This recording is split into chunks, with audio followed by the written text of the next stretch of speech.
Hello, hello, this is Day 9 here, bringing you Game 2 between Destiny and Startails Bomber from the G4 Starcraft 2 Pro-Am Tournament. We're casting this with Husky, not in this specific game, but he and I are doing a good old bit of casting action, many extra special guests coming and doing a little coverage as well. Definitely look for all of us, because we love casting Starcraft, and I love casting this series. Game 1, one of the most epic games that I've ever seen in my entire life. Game 2 now starting off on Xel'Naga Caverns, one of the most commonly played games in tournaments, but as of late a lot of players have been downvoting it. They don't quite like the openness of some of the expansions. It's a little tough to take a third base on Xel'Naga Caverns. But either way, in the top right we have Destiny, under the name Root Destiny, but he is no longer part of Root. He is just good old standard by-the-book Destiny. And in the bottom left, we have Startails Bomber playing under a special account provided by the organizers of the tournament. We do see Bomber going to be planting down his first barracks. This is going to be on 11 food. It's a relatively early barracks. This would very much so indicate to me an 11 racks, 12 racks. Players used to do 12 racks, 14 racks, but lately a lot of players are just saying, well, if I'm going to go for a 2 racks aggressive play, I'm not going to beat around the bush about it. I'm going to go all out nutty style. And it looks like, wow, yeah, there's the second barracks going down. Very oddly positioned by Bomber. Very vulnerable location for the SCV. It will be a little bit closer. We see Destiny once again going for that very early spawning pool. We were talking about how weird Destiny's spawning pool timing was in the previous game. He went Extractor Trick into 11 spawning pool, and we're going to see if this pool first style will work in this game. No gas geysers yet taken by Destiny. There's the drone swinging around that first barracks. Again, very, very conspicuously planted. We do see some Zerglings going down right now, and will Destiny, wow, a spine crawler. That is a hell of a way to pull up an early defense. I've never seen anything like this. And a second spine crawler. Whoa, Destiny. Whoa. And it looks like Bomber is going to be just as shocked as I am. Bomber has all his units rallied to this left Xel'Naga Watchtower. Is going to be shocked when he sees not only no expand attempt go down by Destiny, but also a double spine crawler play. But as much as anyone would love to be like, LOL, you nub, Destiny, keep in mind the brilliance he pulled off in Game 1, recovering from a horrendous position, having great late game. He might have a lot of tricks up his sleeve. At this point, now there's no tricks. He just can't do much. He's just sitting here with 2 spine crawlers. We do see the expansion going down right now for Bomber. There is the retreat barracks placement going down, and this is actually a very concerning command center placement. This can be very vulnerable. No reason not to put it up in the high ground. If you want to pull these barracks back like that, that's great. Keep making Marines right now. If Destiny just sprints forward with a bunch of Zerglings or a Roach attack that you're not quite expecting, you can easily be caught off guard and be forced to cancel this. The Roach attack is definitely the big threat that I foresee at this point in time that Bomber is not considering enough. 2 spine crawlers, though, nuts.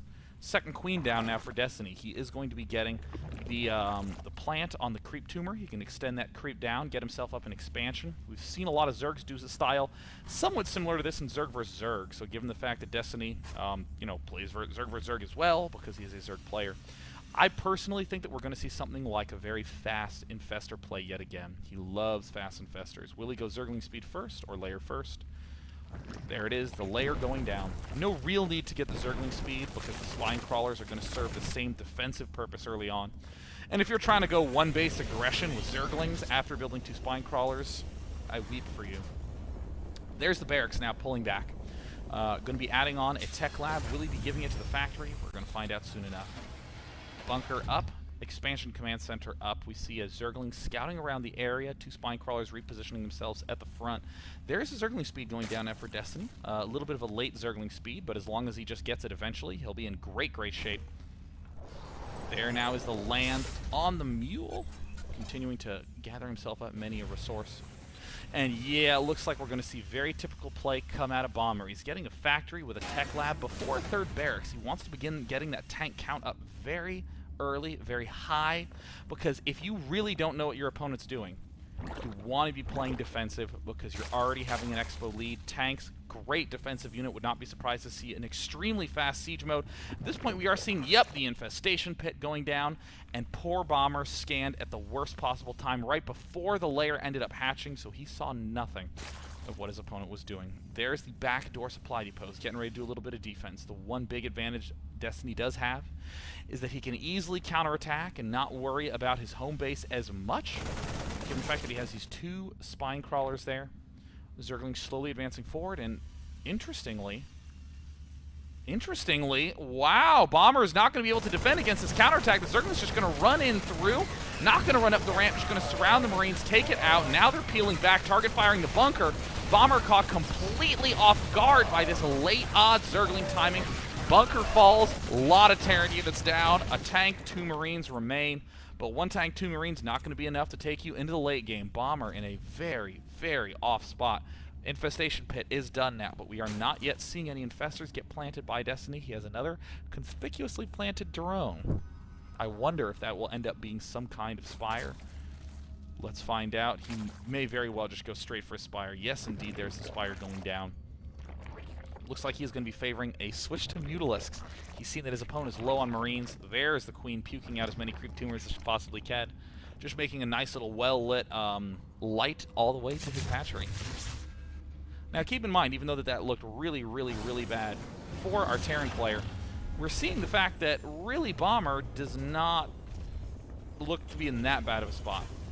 He has a lot of tanks up now. He has 2 tanks. He's going to be in good shape against most Zergling attacks. He's had his expansion up longer. He's been able to get up more unit-producing structures, and poor Destiny has not really done much after that Zergling attack. He hasn't gotten the chance to get his infestors up, no mutas. He's only just started his spire. It's still about halfway from being done. Viking popping out right now can do a lot of damage before that 1 spire ends up popping up. Drones now long-range mining in the drone counting station. We see 34 drones to 41 SCVs. In fact, in the units lost tab, not that different from either player, but Destiny has not gotten to produce many workers. There's a 3rd orbital command coming out. Brilliant decision by Bomber. Absolutely genius 3rd command center timing. Likely not going to be taking a 3rd that fast, but definitely maintaining that economic lead. After that Zergling bust, there's no threat of any sort of early attack afterwards, as a 1-basing Zerg who just lost 12 plus larva worth of units is in no position to have a follow-up. There we interestingly see both the Infestor upgrades going down while Mutalisks are getting built. Yep, there's a Mutalisk upgrade going down. Destiny, trademark Infestor heavy play. You see a Viking now in the center of the map, taking out Overlords, and the Overlord does end up falling. Gonna remove a little bit of vision from Destiny, but Destiny, who was stuck on 1 base for so long, brilliantly spreading the creep very aggressively. Nice wall off there by Bomber, blocking that left flank, or as I like to call it, a left-turn flank. The double evolution chamber coming down right now. We see that this might be just a scout medevac. Yeah, it looks like it's going to be unloading and then returning all the way back home. Nice little queue set up there by Bomber. He wants to get a Marine up on the high ground, stim it, and sprint in to find out what the heck is going on. And now he knows Mutalisks are going on. The Mutalisks are going to begin heading to the back. Does he have any turrets? Well, he does have 1, but he's going to need a lot more. He's going to be producing much more rapidly, but 6 Mutalisks can't do much. We see the 7th joining into the fray. And suddenly Destiny is going to stop all muta production and begin going Infestor Zergling. This ultra lean mixture of units that we saw do wonders for Destiny in the last game. Interestingly, Destiny is in a better position this game than he was in the last game, when that huge medevac drop almost killed him right off the bat. But still, we see this early 3rd by Bomber is helping him a lot. Look at the tanks positioned so well. We see that there are missile turrets going up all about in a nice defensive lock. He almost has combat shield, does not have as many barracks as he would like at this point in time. He's starting to build more barracks off to the right, build extra factories. His +1 is nearing done. In this game, we're going to see Bomber ahead of his Zerg opponent in the upgrade run. Going to help a lot. So now Bomber slowly advancing forward with those tanks. Mutalisks continuing to just be annoying, but Bomber knows what his main strategy is right now. Defend, continue to win with a resource advantage. Destiny now looks like he is continuing to Infestor Zergling his heart out. Does he have that burrow upgrade? No, not yet. So that means that we are going to see a Bomber free from all harassment for quite some time. SCV getting taken out. Destructible Rocks getting taken out as well. Another missile turret getting thrown down. And there it looks like the SCV getting eliminated. Uh-oh, Mutalisks taking a tidbit of damage. And there's the restim on the Marines trying to pick off these Mutalisks. Destiny would not be object to trading a little bit. Marines for Mutalisks. In general, you never want to trade your Mutalisks for Marines. But this is not nearly the same situation because of how Infestor heavy it is. Oh my god! A huge fungal growth goes down. Can he get a second one? He does! He ends up picking off a big chunk of units with that little assassin Infestor. Now we're starting to see more Infestors get produced. There is the Destructible Rocks getting taken down. Third up for Destiny, taking the farther away third. Not going to go for the greedy gold. He wants to rely more on counterattacks. And this expansion is suddenly looking a lot more vulnerable than your average Terran Bear. Due to the fact that this Infestor heavy play, burrow attacks, running Zerglings in, fungal growth, creepy time for the Terran. So now we are seeing bombers swing over to the right side. Still has to be concerned about the left in front. This is not the strongest wall off. Another nice Infestor fungal growth, getting more Marines. An efficient way to pick off these Marines. Generally don't want to spend fungal growth on small numbers of Marines, but of course, when the Terran is not going to be attacking anytime soon, those small victories delay the push by wonders.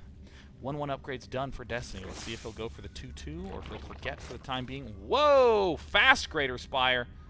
Very fast Greater Spire. No Ultras coming out. Now we're seeing the 2-2 upgrades go down. These two extra extractors now saturated with 3 and 3 in them.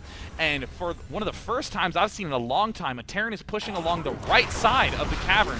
Big amount. Wow! Trapping the tanks. Cool play, continuing to lob out more and more, and oh, Destiny trying to run forward. Don't know if it's the best decision. The scans managed to get some good shots off on those creep tumors, see that the Infestors are forced to be into a retreat, and now, again, we are seeing Bomber try to pull along the right side. Generally, you see them pull along the left to try to pick off the gold and to try to pick off this third, but no. Looks like Bomber will be going for drops and pushing along the right side. Very cool play. He's using this push in the center to defend this drop on the right side. Now we're seeing Destiny be in an awkward spot. He can't both have his Infestors at the right and in the middle at the same time, so he'll have to spend another fungal growth on this medevac. Will he have to spend a second one? Looks like he's just going to let his queen clean it up, and it looks like the medevac will end up falling. Oh, barely escapes in time. But we are seeing the Terran begin to pierce through the mid, and Bomber with his trademark standard units, big macro, great timing style. He's at 183 food versus the 124 food of Brute Destiny. Now we're slowly seeing the Terran push begin to advance forward. Does he actually have that Neural Parasite? He does not! So the tanks cannot be mind-controlled by the Zerg units. Another drop going on the left-hand flank by Startail's Bomber. Destiny looks like he's going to repel, but Destiny is stretched awfully thin. He's starting to have to spend fungal growth on small amounts of units in the middle of a push. You can easily fungal growth 4 or 5 Marines if the Terran is in defensive mode, but Terran is very clearly in no mood to defend. There's the Unsiege on the tank, even has a Thor in the mix, just in case any Mutalisks do arrive, and this poor infested Terran will get 1 Marine kill before he is absolutely obliterated by that tank. And there's the Broodlords coming up. Can he get them up in time? He almost has 2-2 upgrades as well. He needs to get some big fungal growth. He gets a big one. Very tense spot, and there all the Marines will end up getting picked off. Slowly but surely, Bomber's advancing forward. There's some more scans. Very wary of bringing in big packs of Marines, but it looks like he might be making a big mistake right here. Moving a lot of these units forward. There's the Thor. And the 3 Broodlords are going to hatch in time. And now, slowly but surely, Bomber's making his way in, and Destiny refusing to engage, waiting until the very last second. The Broodlords in a great spot. 1 Viking getting produced. These Broodlords are going to have to do absolute wonders, but we are seeing Bomber in no mood to retreat yet. Destiny still not engaging. There's the very late Neural Parasite. Needs that for the Thors. Thors do manage to pick off 1 of these Broodlords, and oh no! He loses the Broodlords. Destiny in an awful spot. Just Zerglings and Infestors in the back. Poor Queen freaking out. Bomber with a very nice timing. Looks like he's hitting it at the 1 weak spot in this play style for Destiny, trying to vomit out as many of these infested Terrans as he can. He will manage to clean up himself a Thor or 2. The Zerglings sprint forward. There are so many tanks. Will he be able to clean it up? Will the splash damage be enough? These infested Terrans managing to take down the medevacs, managing to take down the Vikings. But the Marine rally onslaught of Bomber looks like it's a little bit too much, having just too many units pouring out of these bases. Bomber is in a clear position, and there's the good game. Bomber ties it up 1-1. Let's go on to the next game to find out who will be able to take this series.